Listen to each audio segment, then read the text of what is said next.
미성년자 등을 협박해 성착취 영상을 불법 제작 유포한 혐의를 받는 이른바 박사방 사건의 피의자 조모 씨 신원을 확인했습니다.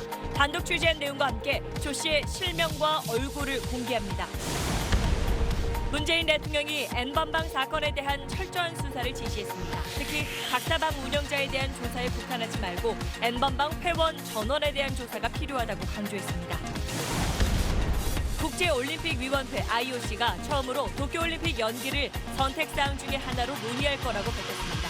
일본 아베 총리도 완전한 형태의 올림픽 개최가 어려울 경우 연기도 고려하겠다고 말했습니다. 서울시가 코로나19 방역 지침을 지키지 않고 주말 예배를 강행한 사랑제일교회에 대해 집회 금지 행정명령을 내렸습니다. 나가지 말자니까. 한 바퀴 더. 현대수소전기차. 네, 미성년자를 포함해서 여성들을 성적으로 착취한 영상을 인터넷 메신저인 텔레그램에서 돈을 받고 퍼뜨린 사건에 대한 국민적 분노가 갈수록 커지고 있습니다. 피의자의 신상을 공개하라는 청와대 청원에 1시간 전까지 230만 명 넘게 참여했습니다. SBS는 이번 사건이 청소년을 대상으로 한 잔혹한 성범죄인 동시에 피해자들에게 돌이킬 수 없는 상처를 남긴 중대한 범죄라고 판단했습니다. 그래서 추가 피해를 막고 또 아직 드러나지 않은 범죄를 찾아서 수사에 도움을 주자는 차원에서 그리고 국민의 알 권리를 위해 저희가 단독 취재한 내용과 함께 구속된 피의자의 얼굴과 이름을 공개하기로 했습니다. 텔레그램에서 박사방이라는 대화방을 만들어서 운영해왔던 25살 조주빈입니다. 그럼 먼저 끔찍한 범행을 저지른 조주빈이 누군지부터 전해드리겠습니다. 김상민 기자입니다. 미성년자 16명 등 지금까지 확인된 피해 여성만 74명. 이들을 성적으로 잔혹하게 착취한 25살 조주빈은 지난 2018년 대학을 졸업했습니다.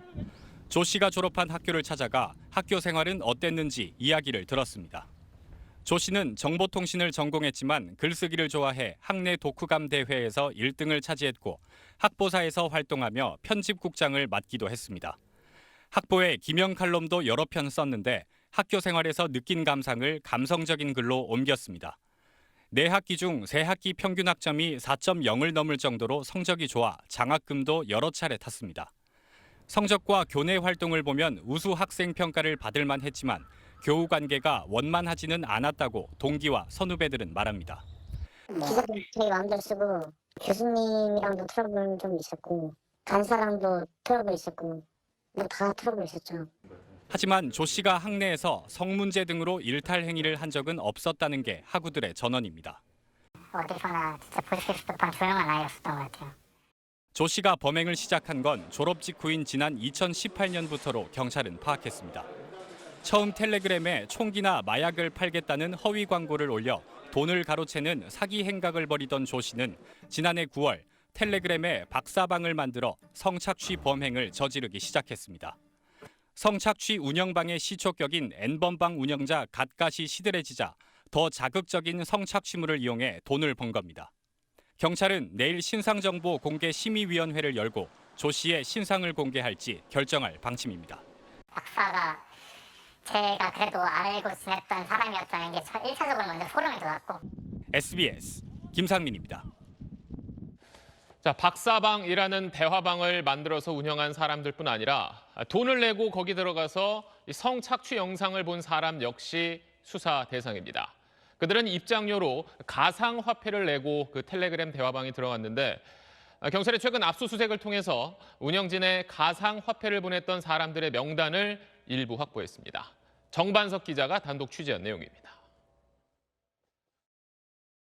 경찰이 지난주 국내 가상화폐 거래소 비사를 압수수색해 박사방에 가상화폐를 보낸 회원 명단 일부를 확보한 것으로 SBS 취재 결과 확인됐습니다. 박사방 운영자 조주빈은 수위별로 3단계 대화방을 운영하며 각각 20만 원, 70만 원, 150만 원 상당의 가상화폐를 입장료로 받아왔습니다.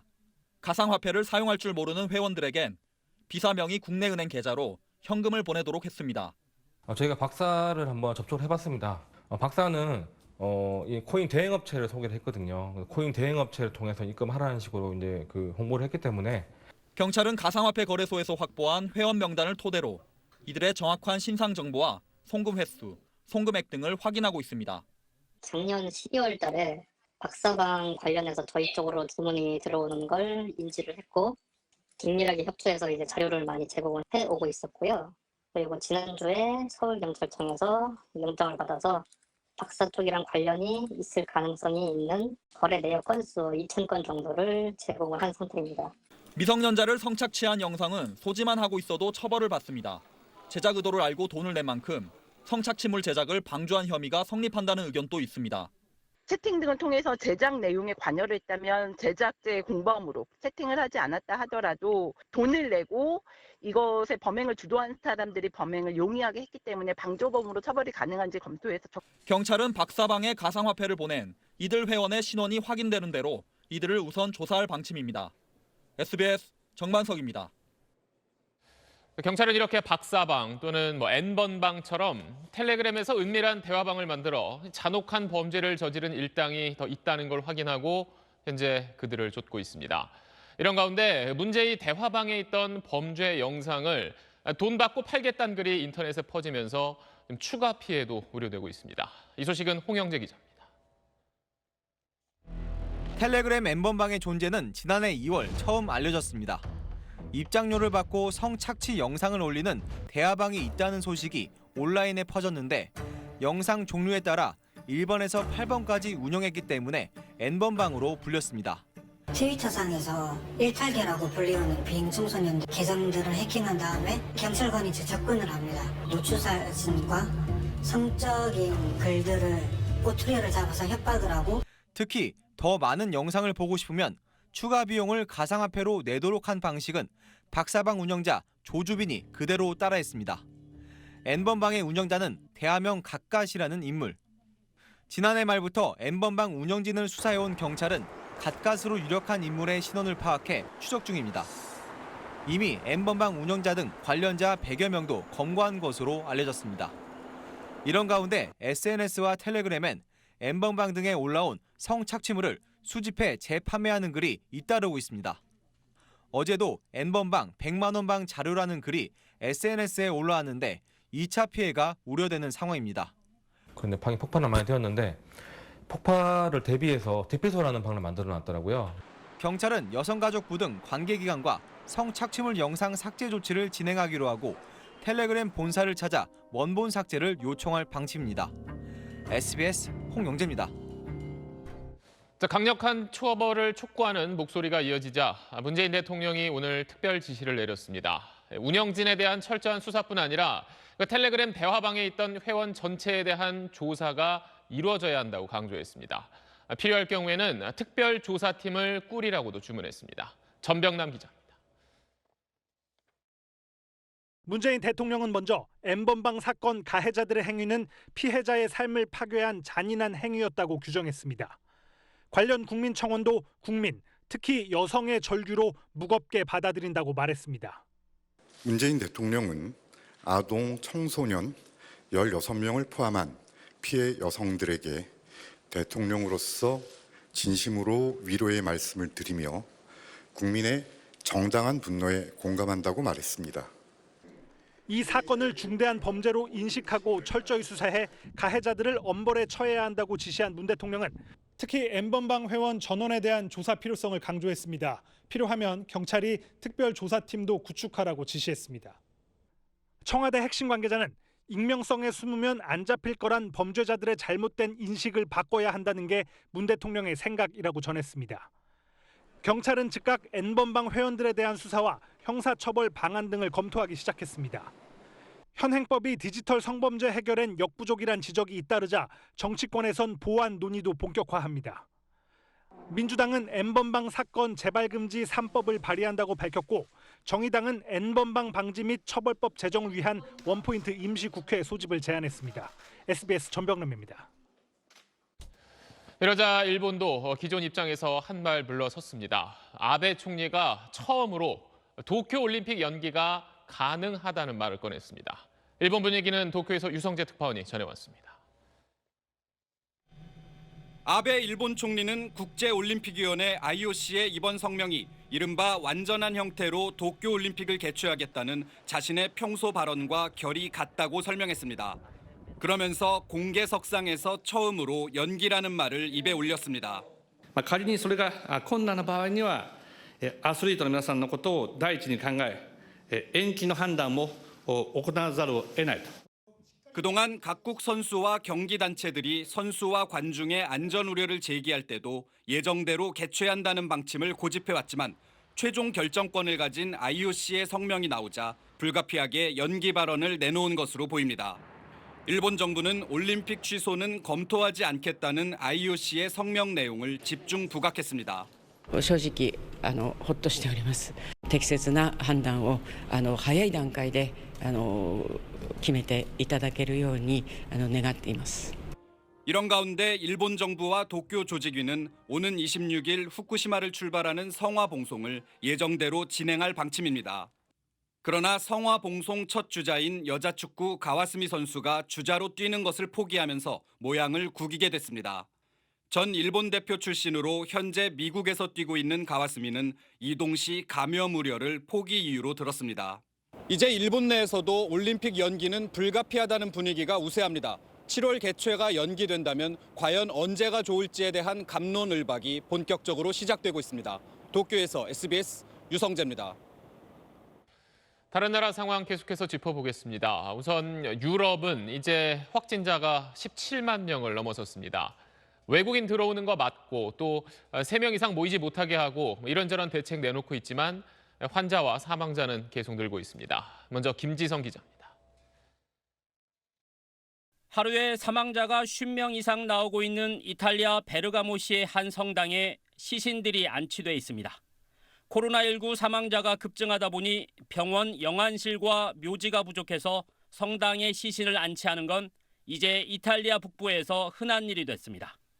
감염 위험 속에서 밤낮 없이 환자들을 돌봐온 의료진이 이탈리아 국가를 부르며 서로를 격려합니다. Stanno pensando a voi e stanno sperando che questa battaglia che è molto dura. 하루에만 사망자가 651명이 늘어 이탈리아 누적 사망자 수는 5,400여 명이 됐습니다. 이탈리아 정부는 국가 기간 산업을 제외한 비필수 사업장의 운영을 2주간 중단시켰습니다. 독일은 공공장소에서 3명 이상 모이는 것을 금지했습니다. Der Aufenthalt im öffentlichen Raum ist nur alleine mit einer weiteren nicht im Haushalt lebenden Person. 메르켈 총리도 확진자와 접촉한 사실을 알고 자가격리에 들어갔습니다. 스페인은 비행기뿐 아니라 배로 들어오는 외국인도 모두 막기로 했습니다. 유럽 전체 확진자는 이제 17만 명을 넘어섰습니다. 각국마다 병상 확보에 비상이 걸려 프랑스는 군인들을 동원해 곳곳에 야전병원을 짓기 시작했고 스페인은 대형 국제회의장을 임시병원으로 개조했습니다. SBS 김치덕입니다. 네, 미국은 환자 숫자가 3만 5천 명을 넘으면서 나라 전체가 전쟁을 치르는 분위기처럼 바뀌고 있습니다. 자세한 내용은 워싱턴 특파원 연결해서 들어보겠습니다. 자, 김수영 특파원, 미국에서 이제 군대까지 투입될 정도로 상황이 꽤 심각해졌다고 봐야겠네요. 네, 하루 만에 확진자가 10,000명 가까이 늘어나 3만 5천 명을 넘어섰고 사망자 수는 400명 이상이 됐습니다. 군대를 동원해 도와달라는 주지사, 시장들의 요구가 빗발쳤고 결국 트럼프 대통령이 주 방위군 투입에 연방 예산을 지원하겠다고 발표했습니다. And through FEMA, the federal government will be funding 100% of the cost of deploying National Guard units to carry out approved missions to stop the virus while those governors remain in command. 가장 피해가 큰 뉴욕주, 워싱턴주와 캘리포니아주에 육군 공병대를 투입해 병상 4,000개를 추가로 만들기로 했습니다.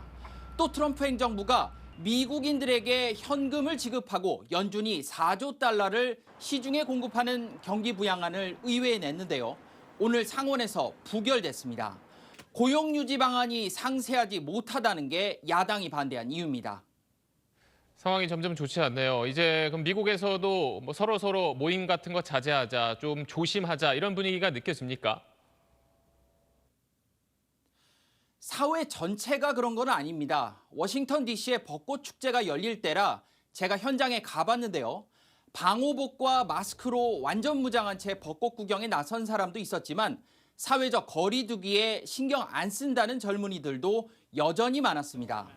결국 워싱턴 DC 시장이 벚꽃 핀 곳에 사람 모이는 걸 막기 위해 주 방위군을 동원하겠다고 발표했습니다. 자, 이런 상황에서 트럼프 미국 대통령이 북한과 그리고 뭐 지금 미국과 사이가 그렇게 좋지 않은 이란에게도 지원하겠다는 의사를 밝혔네요.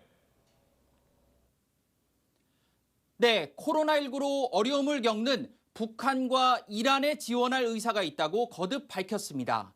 대북 친서를 보낸 사실도 직접 확인했습니다. 인도적 지원은 하겠다는 건데 북한과 이란을 방역의 구멍으로 보는 건지 아니면 대화 교착과 제재 국면에서 유화 메시지를 던지는 건지는 좀 더 지켜봐야 할 것 같습니다. 지금까지 워싱턴에서 전해드렸습니다. 그런데 이렇게 도와주겠다는 미국의 제안을 이란이 단호하게 거부했습니다. 이 바이러스를 만든 게 미국 아니냐는 음모론까지 거론하면서 자기 나라 앞가림이나 잘하라고 말했습니다. 이 내용은 이대욱 특파원이 전하겠습니다. 이란의 확진자는 2만 3천 명을 넘었고 매일 100명 이상의 사망자가 나오면서 누적 사망자는 1,800여 명에 달합니다. 병상 부족으로 이란 내 최대 쇼핑몰까지 병실로 개조했습니다. 이란은 상황이 이렇게 나빠진 건 미국의 경제 제재 때문이라고 비난하고 앙숙의 도움은 필요 없다며 트럼프 미 대통령의 제안을 단칼에 거절했습니다. اعتباری نداری به شما اعتمادی نیست. ممکنه یک دارویی رو شما تجویز کنید یا وارد کشور بکنید که این ویروس رو ماندگار کنه. 자국 내 반미 감정을 부추기려는 듯 바이러스를 퍼뜨린 장본인은 미국이라는 음모론까지 제기했습니다. شما آمریکایی‌ها متهمید به اینکه این ویروس رو شما تولید کردید. 감염자가 크게 증가하고 있는 미국의 앞가림이나 잘하라고 되받아치곤 있지만 이란의 속내는 절박합니다. 루하니 이란 대통령이 문재인 대통령에게 친서를 보내 도움을 요청하는 등 국제사회 지원을 간절히 호소하고 있습니다. 우리 정부는 인도적 차원에서 의료 물품 지원을 적극 검토하고 있습니다. 미국 정부가 이란과 거래하는 기업의 제재 위반이 아님을 보증하고 대신 해당 기업은 거래 정보를 상세히 제공하는 이른바 스위스식 인도 교역 절차의 적용을 미국과 협의하고 있습니다. 이란에서 시작된 중동 지역의 코로나19 사태는 갈수록 악화돼 팔레스타인 가자 지구에서 첫 확진자가 나오는 등 중동 전체 확진자는 2만 5천 명을 넘었습니다. 카이로에서 SBS 이대욱입니다. 중국은 바이러스가 수도 베이징에 다시 퍼지는 걸 막기 위해서 국제선 항공기를 아예 베이징에 착륙하지 못하도록 했습니다. 다른 도시에 먼저 내려서 다 검사받은 뒤에 이상이 없으면 들어오게 하겠다는 겁니다. 베이징 송욱 특파원입니다. 오늘 낮 베이징 서두공항 입국장입니다. 국제선 도착을 알리는 전광판에는 출발지 옆에 모두 텐진, 선양 등 중국 도시들이 적혀 있습니다.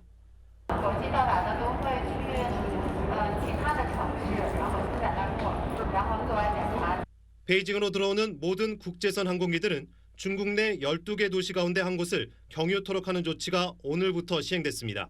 코로나19의 해외 역유입에서 수도 베이징을 방어하겠다는 의도입니다. 승객들은 경유공항에서 검사를 받고 이상이 없으면 같은 비행기를 타고 베이징으로 이동합니다. 하지만 이상 증상이 있거나 유증상자와 가까이 있었던 사람들은 경유지에서 14일간 격리되게 됩니다. 지난 20일 네이멍구 공항에서 검역한 도쿄발 항공편 승객 100여 명 가운데 불과 19명만이 베이징에 도착할 수 있었습니다. 飞机落地的时候是晚上7点钟，11点多的时候我们才下飞机，然后到酒店是第二天早上7点钟。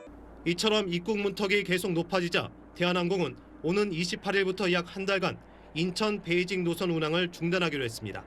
한편 4만 3천여 명에 달하는 코로나19 무증상 감염자들이 중국 내 확진자 공식 통계에서 빠졌다는 언론 보도가 나오면서 무증상 감염자의 전파 우려와 함께 통계 축소 논란이 다시 커지고 있습니다. 베이징에서 SBS 송욱입니다. 세계 확산세를 보면서 우리 정부 역시 바이러스가 들어오는 걸 막는 데 집중하고 있습니다. 지금은 유럽에서 온 모든 사람들에 대해 코로나19 검사를 실시하고 있는데 정부가 미국을 비롯한 다른 지역에서 온 입국자들도 모두 검사를 받도록 하는 방안을 검토하고 있습니다. 김형래 기자가 보도합니다. 어제 하루 국내에서 발생한 신규 확진자 64명 가운데 20%가 넘는 14명이 해외 유입 사례였습니다. 특히 이 가운데 미국과 콜롬비아 등 미주에서 온 입국자가 8명으로 유럽 입국자보다도 많았습니다. 이에 따라 정부는 현재 유럽발 입국자에 대해 실시하는 전수 진단 검사를 미국 등 다른 나라에서 오는 입국자들로 확대하는 방안을 마련 중입니다. 정부는 미국과 남미 등 주요 발생국들의 상황을 관찰하면서 검역 강화를 조만간 발표할 것으로 알려졌습니다. 북미발 입국자는 유럽에 2배가 넘는 대규모입니다. 이번 주 중에는 추가 조치가 시행될 수 있도록 발빠르게 검토해 주기 바랍니다. 정부는 모레부터 인천공항에 도보 이동형 선별진료소 40여 개를 설치해 진단검사의 효율성을 높이기로 했습니다. 이용자가 공중전화부스 형태의 공간에서 검사를 받게 하는 방식으로 의료진 접촉을 최소화하고 검사 시간도 대폭 줄일 수 있습니다.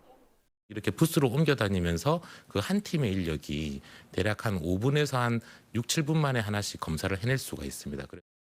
해외 유입 차단이 시급해지면서 입국자 진단검사의 확대가 불가피한 상황이지만 그에 따른 검사 인력과 시간, 비용은 적지 않은 부담이 될 전망입니다. SBS 김영래입니다. 네, 방금 들으신 것처럼 우리나라로 오는 입국자들에 대한 검사, 격리 문제와 관련해 비용이 큰 고민거리입니다. 지금 우리 정부는 국제 원칙에 따라서 격리비나 검사비, 또 확진 시 치료비도 모두 국가가 부담하고 있는데 중국, 일본, 미국, 하와이를 비롯한 여러 나라가 이런 비용을 개인 부담으로 돌리고 있습니다. 김혜영 기자가 보도합니다. 일본이 지난 9일부터 한국인 입국 제한과 14일 자가격리를 의무화할 때 비용은 본인 부담이라고 했습니다. 베이징 등 중국 22개 지역, 미국 하와이, 필리핀 세부 등 모두 8개 나라가 이렇게 하고 있습니다. 심지어 싱가포르는 외국인 환자 치료조차 무기한 중단, 연기하기로 했습니다. 외국인 방문자에게 감염병 진료나 격리 비용을 청구해선 안 된다는 세계보건기구 규칙, 즉 국제 원칙에 어긋나는 겁니다. 우리 정부는 특히 검사비에 관해선 이 원칙을 고수하고 있습니다. 2차, 3차 내국인들의 피해가 우려되기 때문에 그걸 차단하기 위해서 검사를 하는 그런 목적도 같이 있기 때문에 낭비라고 판단하지는 않습니다. 하지만 감염자 외부 유입과 그에 따라 의무 격리가 확대되면서 격리 비용 문제는 사정이 조금 복잡해졌습니다. 당장 유럽 입국자 격리 첫날인 어제 하루에만 1,442명이 들어왔고 그중 1,290명은 증상이 없어도 국내 시설에 의무 격리됐습니다. 접촉자만 격리되는 내국인 원칙과 다릅니다. 더구나 확대 검토 중인 미국발 입국자는 유럽의 2배 수준입니다. 외교부 고위당국자는 외국 상황을 모니터링 중이며 좀 더 지켜보고 판단할 거라고 일단 여지를 남겼습니다. 정부는 외부 유입자에 대한 격리 비용이나 생활지원금 등은 아직 결론을 내지 못했다고 밝혔습니다. SBS 김혜영입니다. 서울시가 주말에 마스크 제대로 안 쓰고 가까이 모여 앉아 예배를 강행한 사랑제일교회에 대해 2주간 집회 금지 명령을 내렸습니다. 이를 어기면 벌금을 내야 하고 확진자가 발생하면 치료비와 방역비도 청구됩니다. 김혜민 기자입니다. 서울시 공무원들은 사랑제일교회 측에 오늘부터 2주일 동안 집회를 금지한다는 공문을 전달했습니다. 금지 명령을 통보를 하거든요. 교회 측은 강하게 반발했습니다.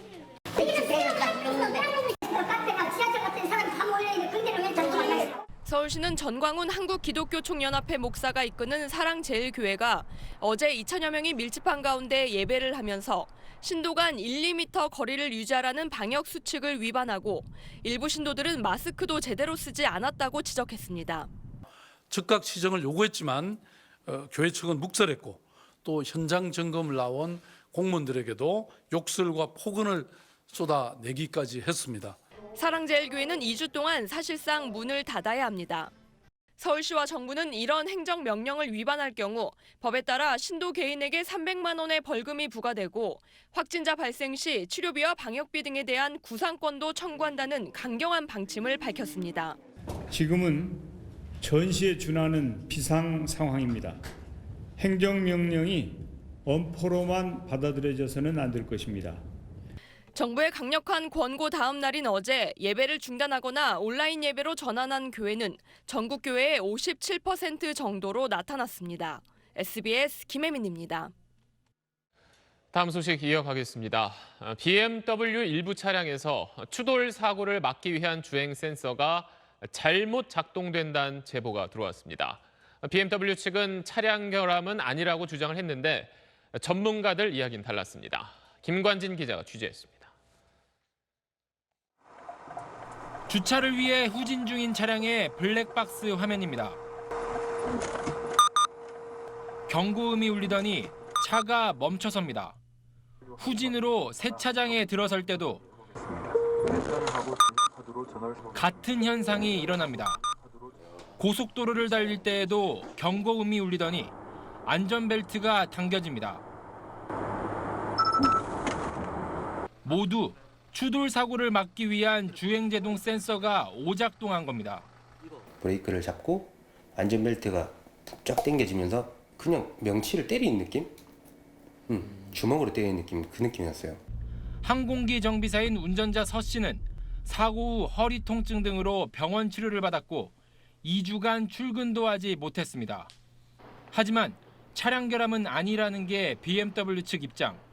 보상도 없다고 잘라 말했습니다. 보상 절차가 없다고 하더라고요. 돈이 나간 적도 없고, 그리고 그런 거를 원하시면 이제 소송을 하라. 차량 결함이 아니라는 말만 되풀이하는 BMW 측에 참다 못한 서 씨가 직접 원인 파악에 나섰는데 차량 센서를 조절하는 장치 내부에서 그을린 자국을 찾아냈습니다. 탄 흔적이 있다라고 하는 거는 쇼트된 거 맞아요. 합선됐다 이렇게 보기 때문에 부품에나 센서나 배선 쪽에 분명히 있는 건 확실해 100%예요. 예. 그 증거가 탄 자국.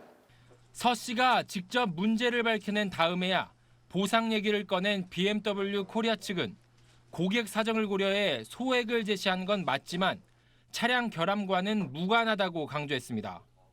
또 센서 오작동은 날씨 등 외부 환경의 영향으로도 발생할 수 있다는 입장입니다.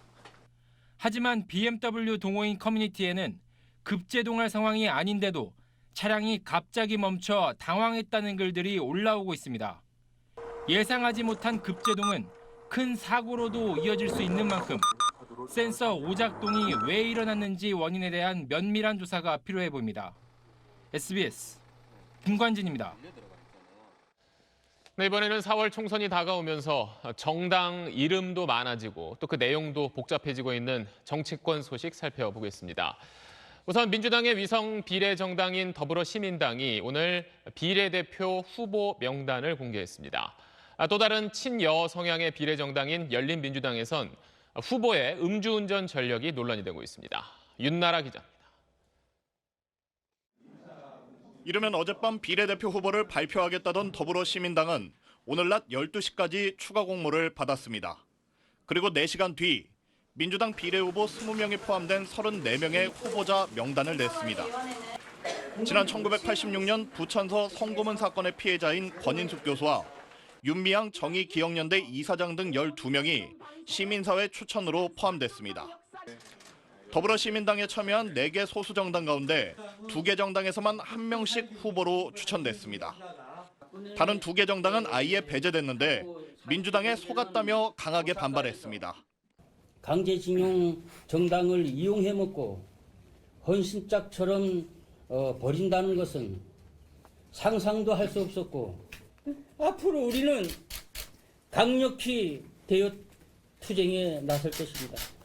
또 다른 친여 비례정당 열린민주당도 곧 비례대표 순번 투표 결과를 발표합니다. 김의겸 전 청와대 대변인, 최강욱 전 청와대 비서관, 주진영 전 한화증권 대표 등이 여권 지지층에 익숙한 후보들입니다. 이 가운데 주진영 후보자는 면접 과정에서 스스로 음주운전 전력이 있다고 털어놨는데 후보 적합성을 두고 논란으로 이어지고 있습니다. 8년인가에 제가 음주운전으로 면허정지를 받았죠. 7년, 8년 그 사이입니다. 주 후보자는 아들이 한국 국적을 포기하고 미국인으로 살고 있다고도 밝혔는데 열린당의 당원 게시판엔 주 후보자를 비판하는 글과 옹호하는 글이 맞부딪혔습니다. SBS 윤나라입니다. 자, 방금 보신 민주당과 더불어시민당 그리고 열린민주당 이 세 당이 여전히 헷갈린다는 분들이 많은데 그 세 당의 관계도 아직 혼란스러운 상황입니다. 민주당이 위성정당인 더불어시민당의 선거운동을 할 수 있냐는 논란도 있었고 또 정봉주 전 의원은 민주당 당적을 가진 상태에서 열린당을 창당했던 사실도 드러났습니다.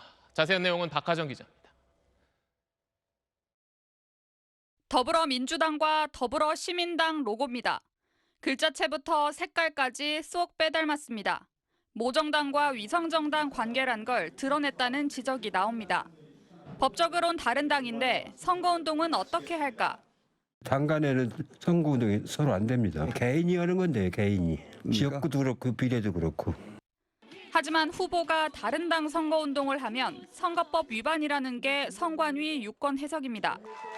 민주당 공천에 배제된 뒤 열린민주당 창당을 주도한 정봉주 전 의원은 지난 8일 이런 말을 했습니다. 그리고 어제 저녁에 민주당 탈당서를 보내면서 막 울었어요. 그런데 그의 당적은 오늘에야 정리됐습니다. 열린당이 지난 16일 정당 등록이 됐으니 적어도 일주일 이상 이중 당적이었던 겁니다. 정 전 의원은 민주당의 일처리가 늦은 거라고, 반대로 민주당은 정 전 의원이 탈당 보류를 요청했었다고 서로 다른 말을 하고 있습니다. 정당법상 이중 당적은 불법입니다. 열린당은 일반 당원의 당적은 사법적으로 확인할 방법이 없다며 열린당에 가입해도 당장 기존 당적을 버릴 필요가 없다는 공지를 지난 2일 홈페이지에 올려 이중 당적을 방조했다는 논란도 불거졌습니다. 이런 혼란은 한 뿌리에서 나온 새 정당이 어떻게 선거에 임하는 게 더 유리할지 민주당 지지층 내부에서도 의견이 엇갈리는 데서 비롯됐습니다. 지역구 선거와 달리 비례대표는 승자 독식이 아닌 만큼 범여권의 전체 파이가 커질 거라는 낙관론도 있지만 위성정당에 반발한 중도층이 떠나 지역구 선거에 나쁜 영향을 주고 자칫 어느 당이 3% 이하 득표에 그치면 사표만 만들 뿐이라는 비관론도 있습니다.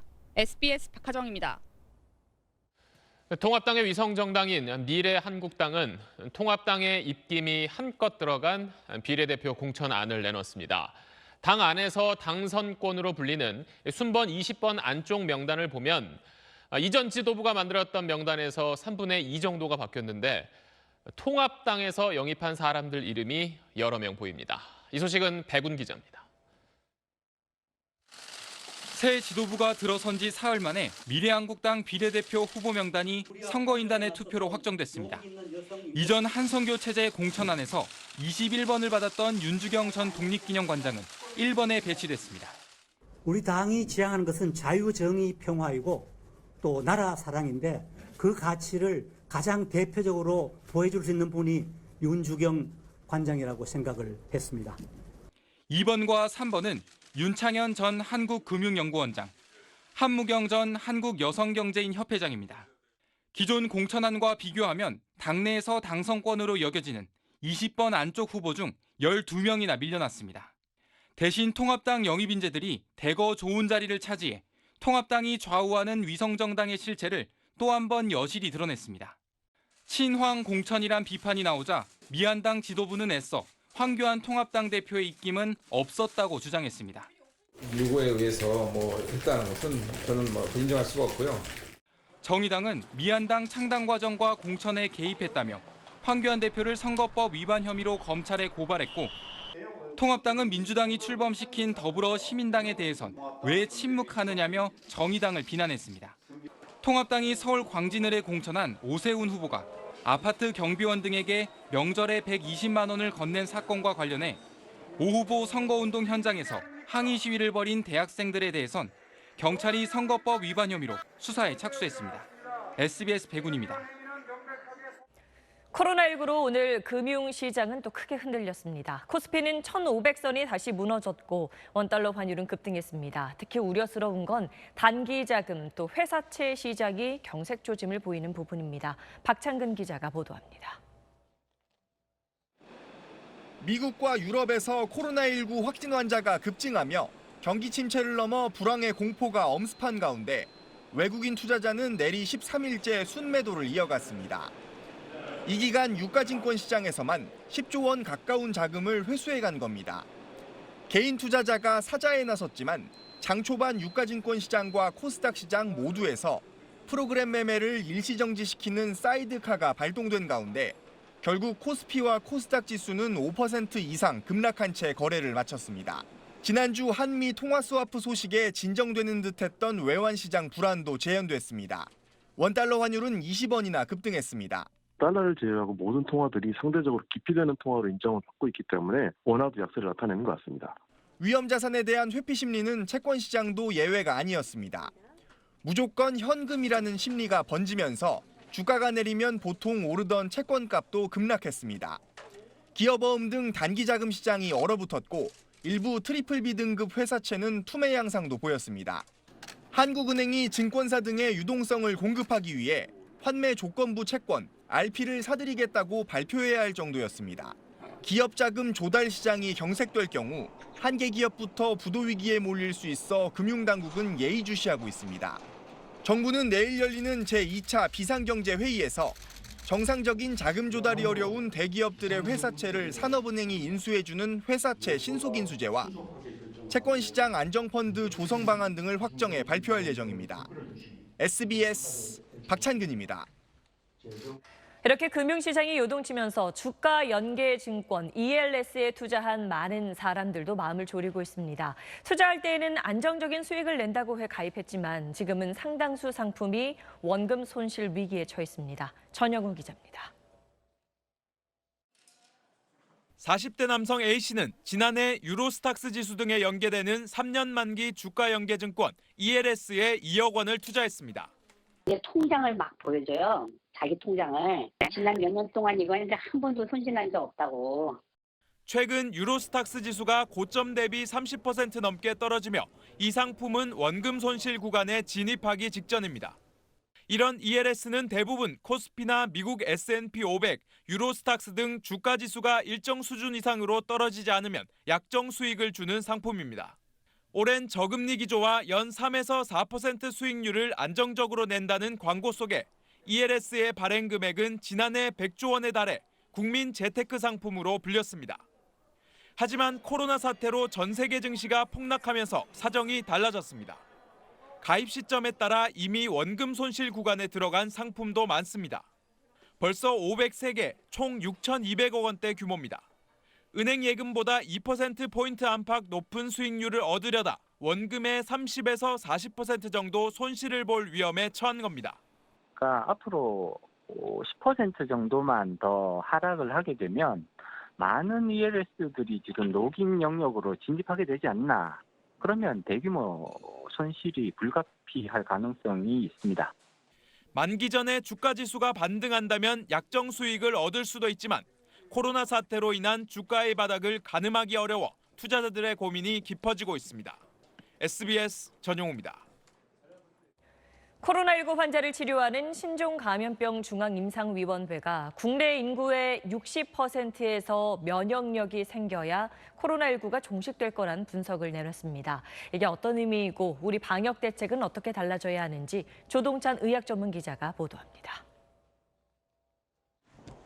신종감염병 중앙임상위원회는 오늘 기자회견에서 국내 코로나19 종식에 대한 첫 전망을 이렇게 내놨습니다.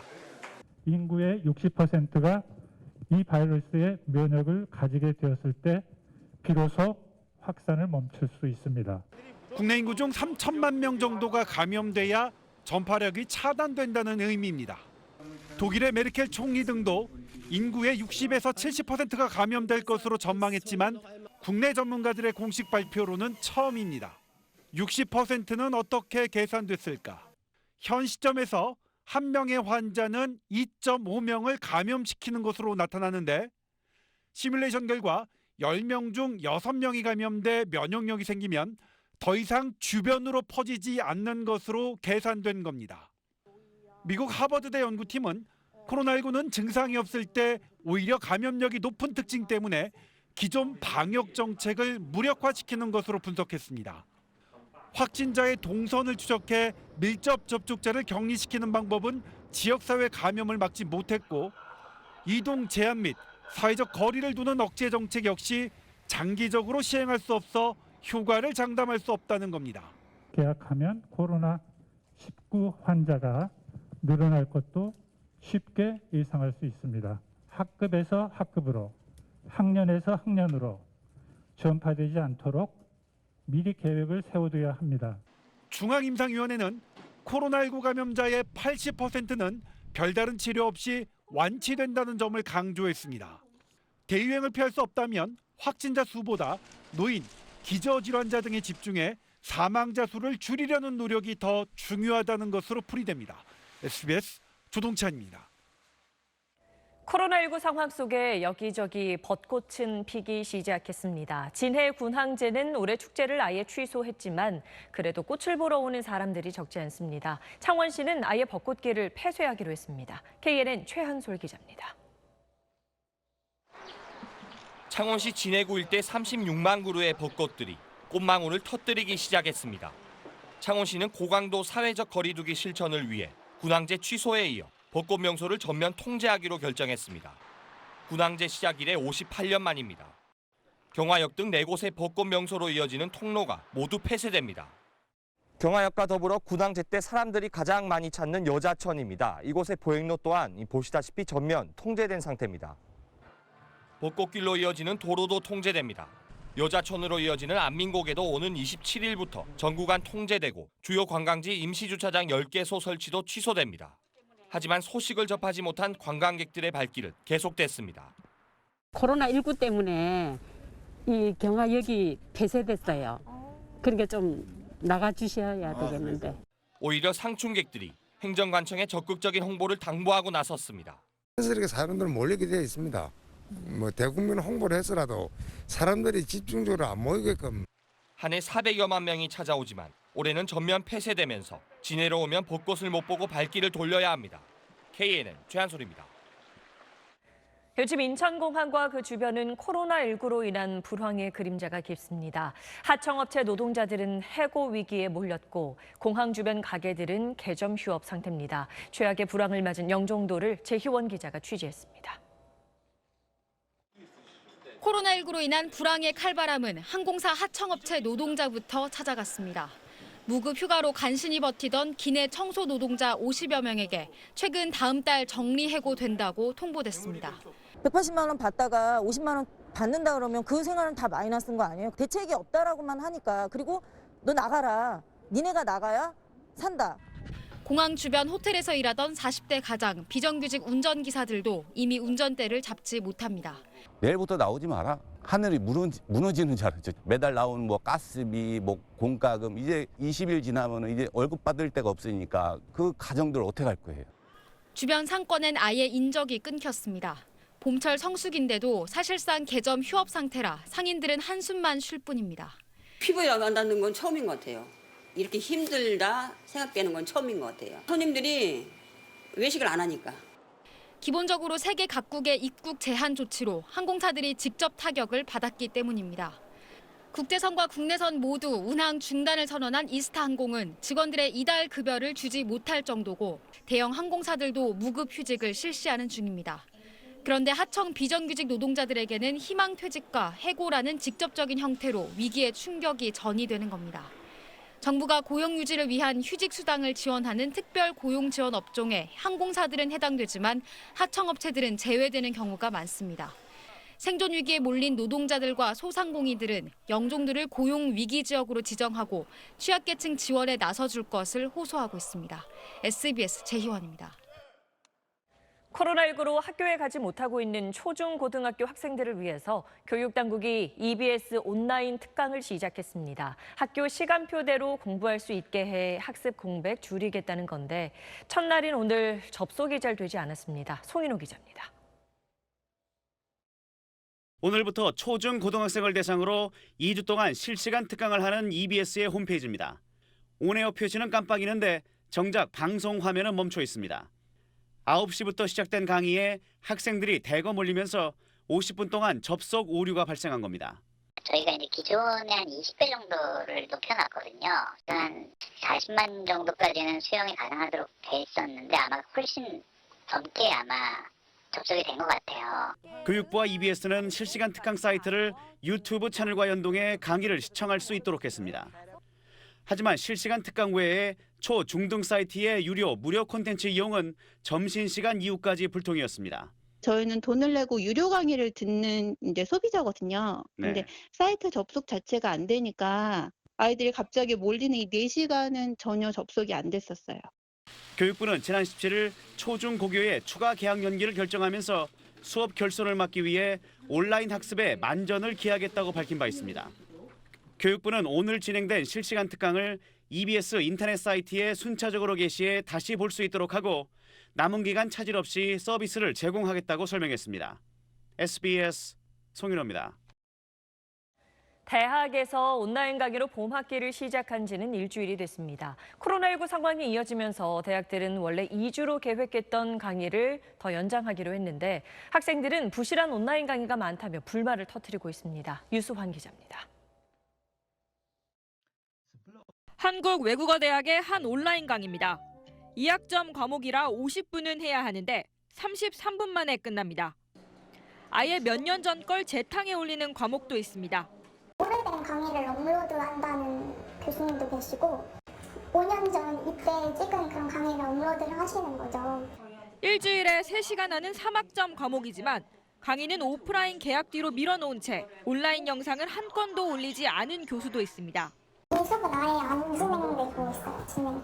2주는 오프라인 수업 때 보강을 하시기로 하셨고 연세대생 커뮤니티에는 온라인에 TV 다큐멘터리를 올려놓고 감상문을 내는 걸로 수업을 대체한 사례도 올라왔습니다. 청각장애 학생들에게는 온라인 강의가 더 막막합니다. 평상시에도 수어 통역사를 지원받고 교수 입모양을 보며 강의를 따라갔는데 온라인 강의에는 자막 지원도 없고 요약본만 떠 있는 경우가 부지기수입니다.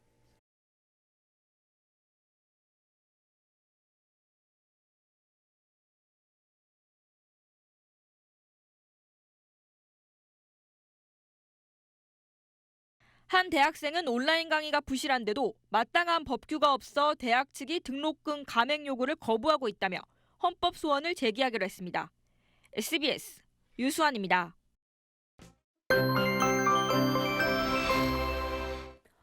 내일도 완연한 봄 날씨입니다. 서울의 낮 기온은 17도, 일부 남부지방은 20도를 웃도는 곳도 있겠습니다. 다만 아침에는 안개가 짙어지겠는데요. 남부 내륙 지역은 가시거리가 200m 이하로 좁혀지는 곳도 있겠습니다. 안전운전 하셔야겠습니다. 한편 날은 점점 더 건조해지고 있습니다. 보시는 것처럼 일부 서해안을 제외한 전국 대부분 지방에 건조주의보가 내려진 가운데 일부 동해안 지역은 건조경보로 격상됐습니다. 비 예보는 주 후반쯤 나와 있으니까 그 전까지는 화재 각별히 유의하셔야겠습니다. 밤사이 국에 오염물질이 유입됩니다. 내일 오전까지 중서부를 중심으로는 미세먼지 농도가 조금 높아질 수 있겠습니다. 낮에는 봄볕이 가득 내리쬐면서 광주의 낮 기온이 20도 선까지 오르겠습니다. 당분간 일교차는 계속해서 크게 벌어지겠습니다. 날씨였습니다. 네, 월요일 8시 뉴스 마치겠습니다. 고맙습니다.